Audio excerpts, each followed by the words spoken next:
Here's the 0-1. This is going to be a tough play. Bryant, the Cubs with the World Series. Bryant makes the play. It's over. And the Cubs have finally won it all.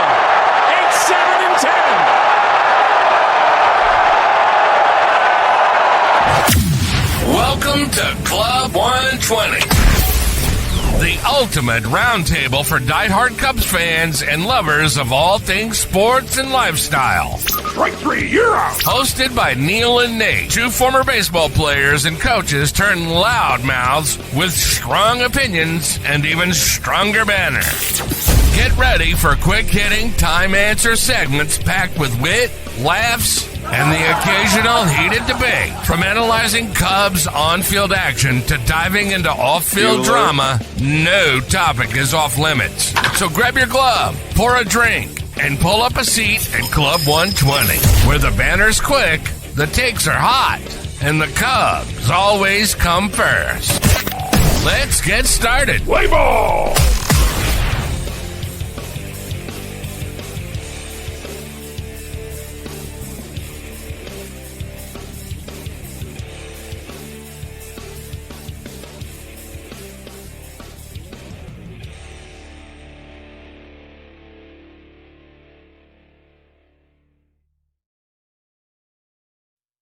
It's game time here in Club 120. I'm Nate. And I am Neil. And we want to first extend a huge thank you for taking time out of your day to watch our show. Yes, sir. Yes, sir. And just a little bit about how the show's going to work. Just a few short seconds, you're going to hear a crack of a bat. Once we hear the crack of the bat, we will introduce the first topic. From there, we'll have 3 minutes to hash it out, to beat it in the ground before we hear the buzzer. That's good. Yes, absolutely. And the last topic of each show is what we're going to call our topic of the week. We're going to have 5 good minutes to weigh in on that topic, and then that's it. That's how the show's going to work. That's how it is, man. How's your Thursday going? My Thursday, man, it's a fantastic little Thursday. Looking forward to hopefully some good little weekend action here from the Cubs. I feel like we're due for a real good flurry, and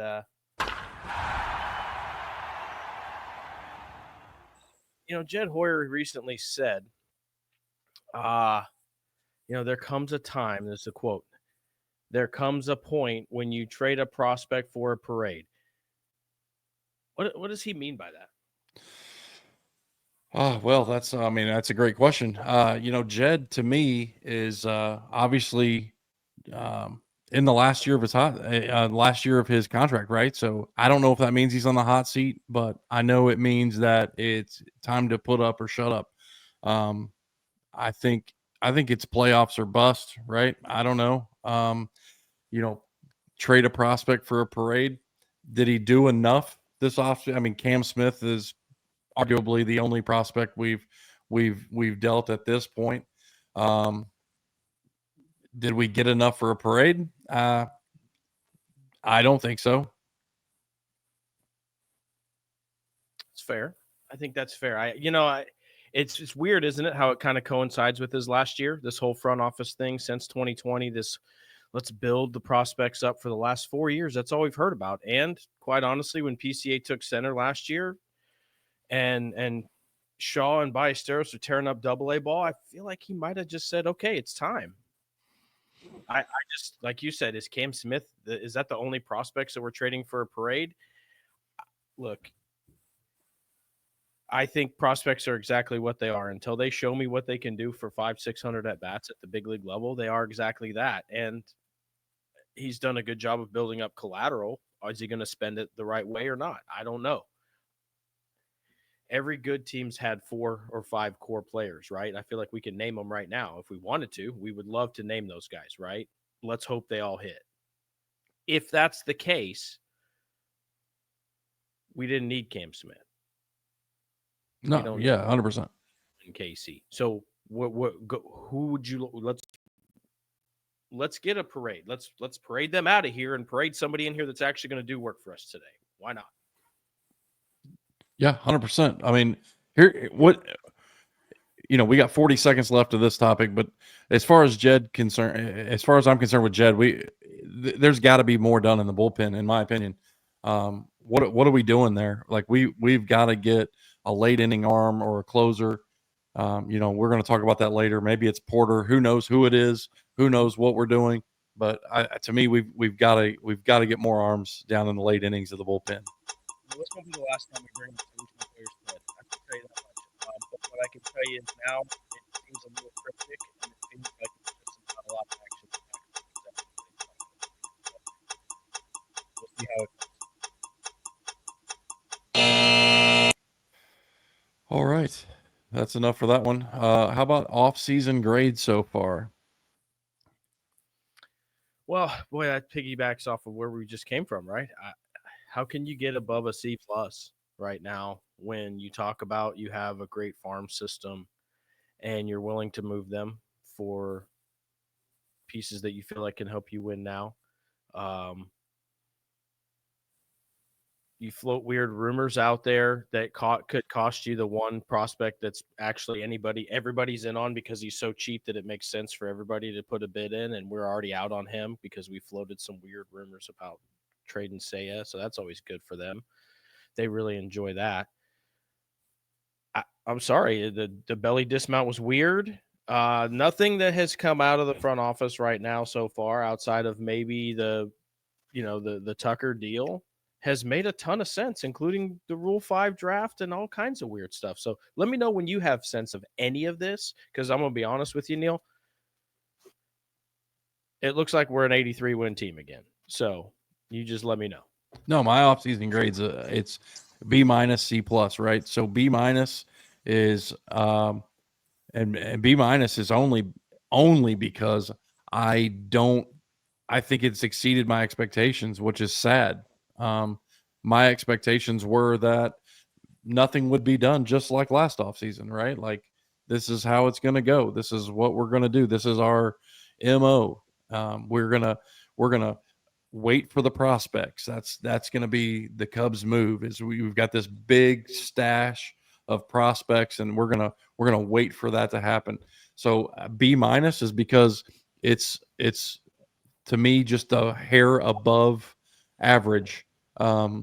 C plus because I don't want us to be done. Like this can't be it. Like it's got to get better from here. We got to do more. We have to add the back half of the bullpen. We've got, I don't know. There's got to be more moves to be made. The only B that you can give it is just because you believe. I mean, that's the only way you can give it a B, is just because you believe. You flat out believe that everybody's going to make a jump. PCA is going to steal 60 bags. Matt Shaw is going to come up and hit 300.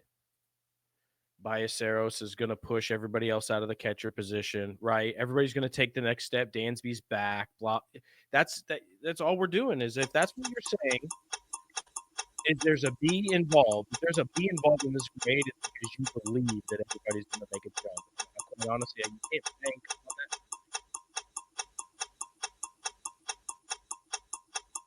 All right, let's talk about our next one. We're going to go down to the farm here.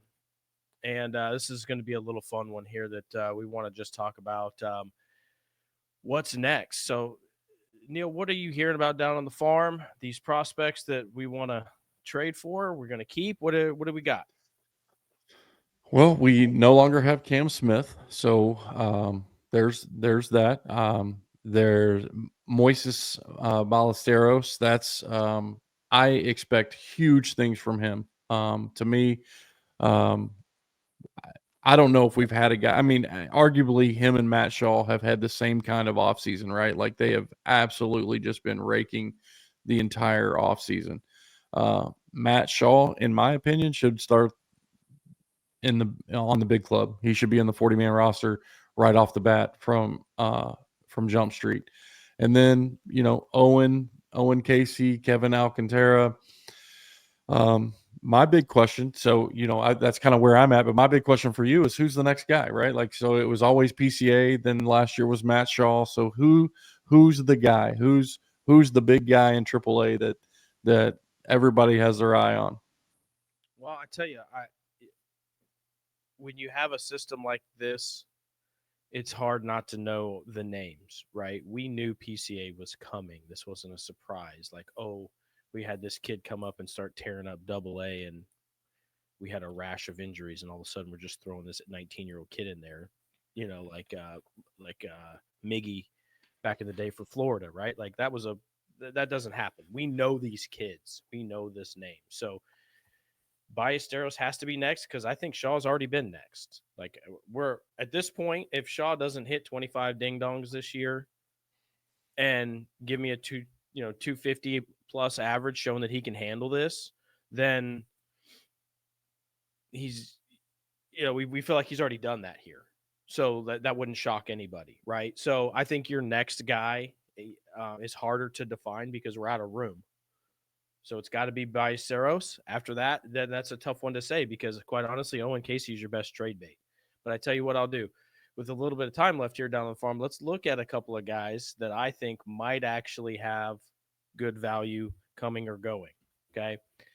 The name you're going to hear is kind of a little bit like Bush in a way. Jonathan Long, 25 home runs in his first 500 at bats, has power, and quite honestly is just going to get landlocked. He's just a mid-sized guy. He's 5'11", 6 foot, and he's just going to get moved because somebody's going to need a good bat that can throw that power. The last one I think is going to be a name. Andy Page is going to be the name that's going to be that double A guy that is going to really swing it, get to the next level. Okay, well, with that, then we're on to Bullpen Chaos. I'm going to let you start this one. Man, I hope you can make all of the sense of what is going on down in the bullpen. I hope you can do it in 2 minutes and 45 seconds. Real quick, what position would you trade your top two prospects for right now? Yeah, a closer. I gotta have a closer. I gotta have a lockdown closer, and somebody that get me to the closer. I mean, how many games did we lose in the 6th, 7th, or 8th inning last year that we were leading in the 4th or 5th inning? Like, Okay, let's so bridge the gap. You're going to trade two kids that haven't touched the big leagues yet for a guy that has done it. So, do you have any stipulations you want in that guy? Like, I don't know, maybe under the age of 26, maybe have some club control. I mean, considering you're giving up two guys, right? I mean, I know exactly where you're going with this. Like, just go there. Like, so let me just throw some names out here, and you tell me. There's 5 names here that are under the age of 26 that actually had big league saves this last year. Are you ready? Clase in Cleveland, Finnegan in Washington, Suarez with the Padres, Hader with Houston, Miller with the A's. Now, that's weird that you think Hader's actually still under the age of 26. It's wild, but he is. So there you go. That's between 28 and 44 saves, all those guys. Every single one of them is under the age of 26. Which one of those clubs will take 2 guys from us for them right now? Who's giving up that kind of premium on?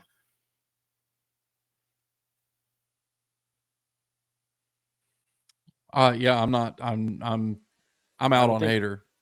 I'll take Miller. Okay, so you think the A's might be your only dance party there because I don't think Cleveland's given up on their guy. I think Suarez with the Padres, they're competing and contending, so that's that. So yeah, maybe Miller with the A's, but I mean, let me throw this out at you. Let's just run this back just a little bit because I feel like at the end of last year we did have some level of foundation back there. Did you know Porter Hodge was 9 of 12 in save opportunities? Extrapolate that out to a full season, we're talking about probably 38 to 40 saves. Yeah, no, I think towards the end of the year, both you and I were like, what, I mean, I think you were pushing for shirts to be made that just said, better call Porter. Yeah, no, it's somebody call Porter. It's a thing, right? The best part about it is, Neil, he's 23. Right. Yeah. So if you think Miller is worth your top 2 prospects at 28 saves for the crappy A's, and don't get me wrong, he is 104 miles an hour. You need to check. But Porter Hodges 23 just showing that he can do this. That's not my chances. Let's go get other guys like Kirby Yates, Lopez, bring some guys in here that are going to do 6 to support Porter and give him the chance to be the guy. No, I love it. I mean, but again, I guess that leads us right into what's next. So if Porter is the guy, then what's next? I think you have to look at some guys that, I don't think they were wrong, honestly, last year in the Neris deal. Give us a guy that has had some saves. He's been a 7-8 guy for a very good team. He's had some saves, but hasn't ever been the guy. Showed some promise with that, right? Has a nasty swing and miss pitch.